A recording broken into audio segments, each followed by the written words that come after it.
So this is a project which, again, ESAC is trying to bring to the whole of Trackmania. Again, something constructive that is trying to improve the situation in the community at the moment. However, the question then posed by Gisela, the thoughts on the global map pack and the lack of its usage. Personally, I support it. I support the global map pack. I think it's a fantastic idea.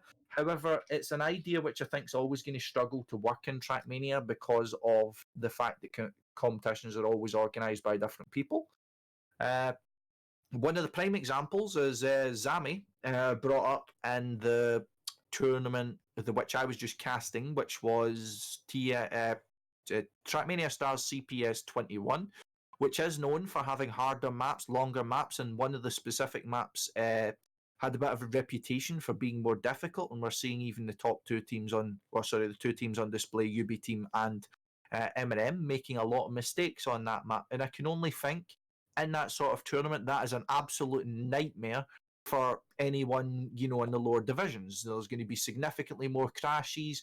It's going to result in a lot of lost confidence in those sort of maps. And that is a prime place where you could open up a view for the open map pool. Like, for example, the Premier League uses the version 3 of maps, which are the hardest, which are for the most experienced of players, and the divisions at the very bottom are using maps which are more suited to their skill level so that they can have interesting and engaging matches.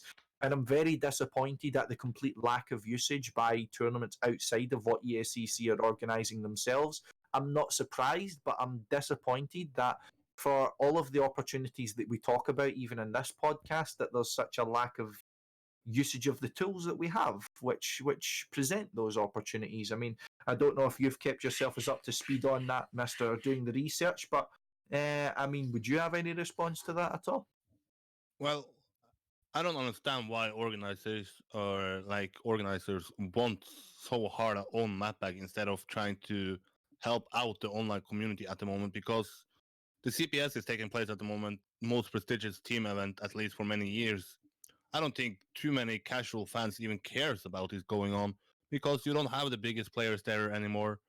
And something that could help is to bring in the likes of Pack, Carl Jr., Kappa, Massa, is to have them training one map or one map pack, and they could compete in multiple events instead of every time having to train a new map every week.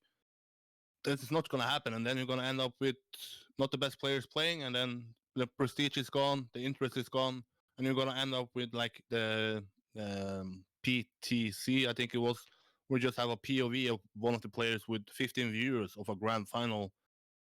Like I said to the Trackmania shows, it's bullshit. This is actually bullshit that more organizers doesn't use this, take this as a chance, test it out at least, instead of just having this, we want our own map pack, we just want to have it suiting our tournament. Well, you have 3 different levels of maps for one map that is possible to change or possible to test out.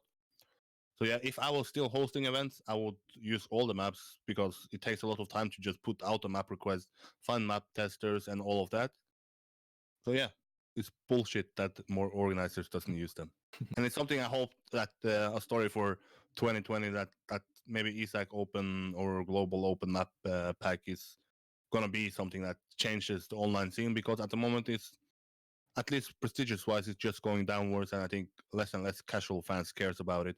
Even the From Zero to Hero, basically nobody follow besides the last days, because it was hard to follow.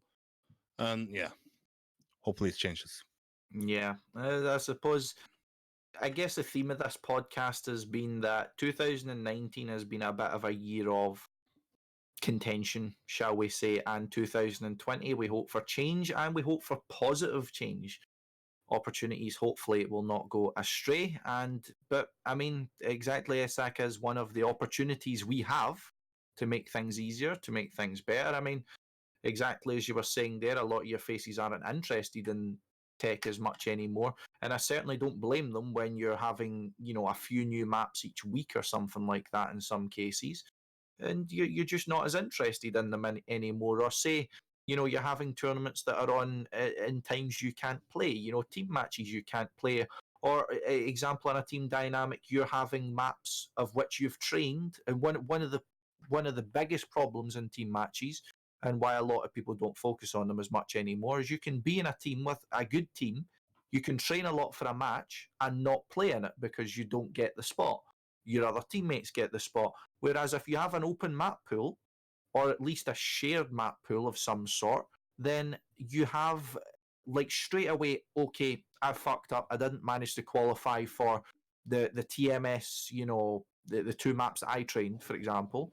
Then I can just go on to the solo tournament that they organise, and I at least get to play the maps. There's a reason for me having sunk so many hours into that. And I can only imagine there's a lot of players in that kind of position that would benefit from something like that, even if it's just CPS organise a team cup and they organise a solo cup along with it. Because the only thing which would really stand in the way of that is having someone having to make more Discord channels.